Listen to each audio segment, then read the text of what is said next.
Hello, procrastinators! This week I found out that you're not allowed to swear in the first 30 seconds of a YouTube video, which is probably why my fucking video about cunting friendly fish got fucking age-gated, the bastards! But, because I'm a journalist now, I've actually dug into YouTube's policy on this and discovered that YouTube has a really fucking weird swearing tier list. They rank it Starbucks cup style, starting with moderate, moving up to strong, and then extreme. But you'll see. Let's play a game. Where would bitch rank on this list? Moderate, yeah? Good. Low ranking, YouTube agrees. Shit? Well, I always thought shit as being quite strong. But, you know, even the Avengers are saying that these days, so maybe I'm the granddad here. Arsehole? Moderate. That's amazing. Dick? Moderate, right? No, strong profanity. Up there with a puritanically labelled F word. Really? Calling someone a dick is worse than calling someone a shit-clad arsehole. And the same as being called a fuckface? I disagree. But then again, it might be the word duck that they're censoring there, in which case they are totally right. Then, up in extreme, we have a combination of slurs, or streamer words as they're known, and the often mislabelled cunt, double meaning deliberate, which isn't a swear word at all. It's a greeting in many wonderful parts of the world, like Scotland and Australia. And you know, I think this is the patriarchy coming for swear words. Cunt has been the long-standing best swear word 10 out of 10 gold star. And now, little men are trying to push dick to that level. It's not going to happen. In the UK, you can go out and buy spotted dick for dessert. You can't buy spotted cunt. Maybe in Amsterdam, but not here. Also, this list is missing some big names. Where's cock? Wanker, bastard, knob, minge, twat, prick, tit, bollocks, bint, bugger, sod, feck, shite, and just a lovely solitary arse. How am I supposed to make videos monetizable without knowing whether I can come or not? Say come. Say come. So stupid. I really enjoy that though. This week, I gave up on PC gaming because honestly, fuck it. Now, not all of it. Mouse-based PC exclusives and VR will always keep me around, but for the majority of cross-platform games, I'm going console, baby. It's because three major things have happened. One, Flight Simulator. I haven't been able to play it for months, simply because I cannot download it anymore. Flight Simulator downloads around 1 gigabyte of itself through usual methods, Steam, Windows Store, whatever, and then it's remaining 120 gigabytes through itself, like mobile phone games do. Now, 120 gigabyte games, about 5 or 6 hour download for me, so when Flight Simulator had only downloaded 40%, after 10 days, I gave up. And that was after applying every possible fix I found online and doing a fresh install of Windows and contacting support, whose brilliant advice ended with the fix that maybe my SSD is too fast. Number 2. Windows 11. Now, I use my computer for a professional, or whatever you call this needs. I cannot wake up one morning to a new operating system, specifically one that has a much higher crash rate unless you enable a very specific setting in the BIOS, specifically Trusted Platform Module 2.0.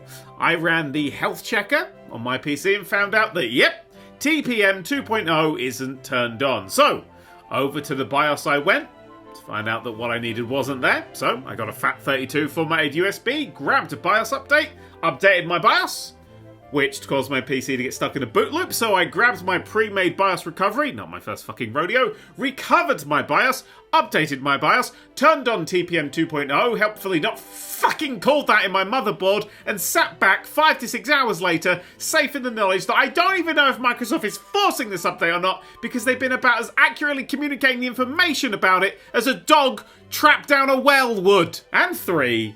Deathloop. I installed Deathloop on my PC, played it for about 6 seconds, noticed that the screen was stuttering, said fuck this, refunded it, and bought it on PS5 where it just runs lovely.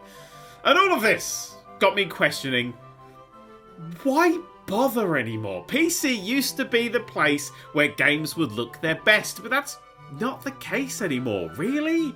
I mean, consoles are hitting 60 FPS now, they're cheaper, and the difference are becoming microscopic. Ray tracing is gorgeous, but we're starting to see that on consoles. Hell, Spider-Man has 60 FPS and ray tracing on at the same time now. Oh, you might be saying, you don't get 60 FPS and 4K at the same time. But So, at the average TV size of 48 inches, you'll need to be sat just 3 feet from your telly to get the full 4K benefit. I would fuck off you 144Hz slots. I've got a 144Hz monitor, and here's the dirty little secret. The difference is negligible.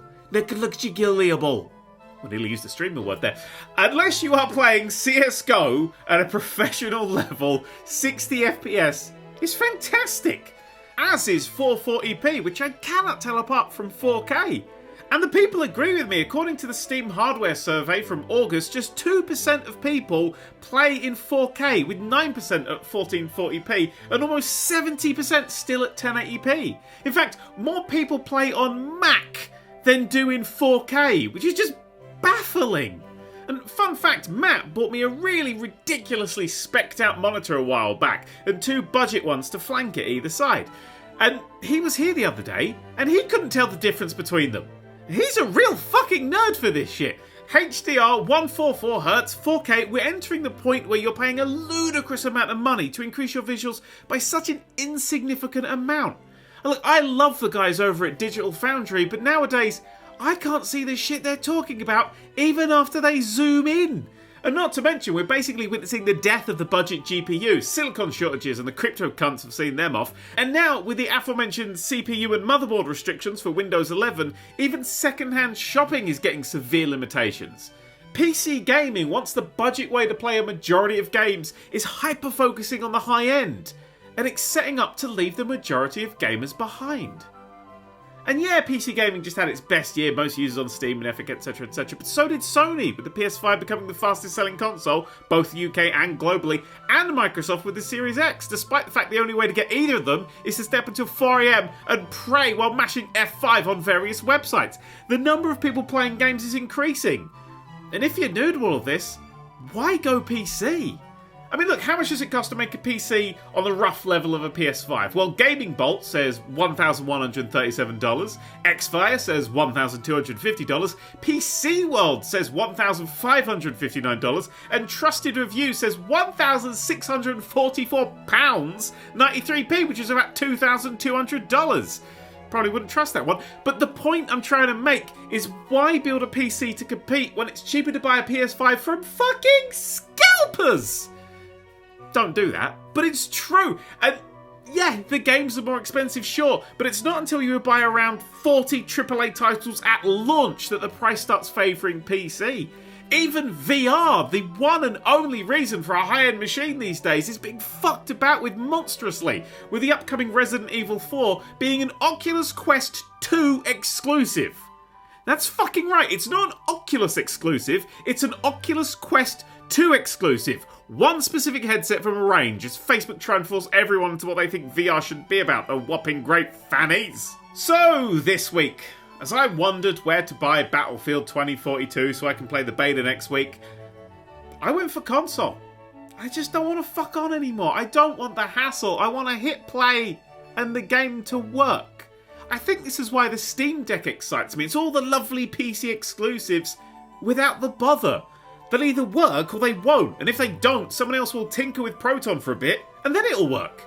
As I capped off the superb Castlevania Game Boy Advance collection this week, each game taking about a handful of hours, I wonder just how many games I didn't have the time to play because I was fucking on trying to get something else working on PC. To that I say, no more. Consoles are now at a point in quality where they're exactly what I want, only easier and cheaper. And if the second PSVR has worked out how to do tracking, I might never look back. Apart from, of course, you know, the one advantage, the one thing that PCs have that consoles don't. Excel and shit. You know. But I wrote an entire Sunday Times bestseller on a fucking Chromebook, so fuck it all, really. Anyway, that's all from me. Now dick off.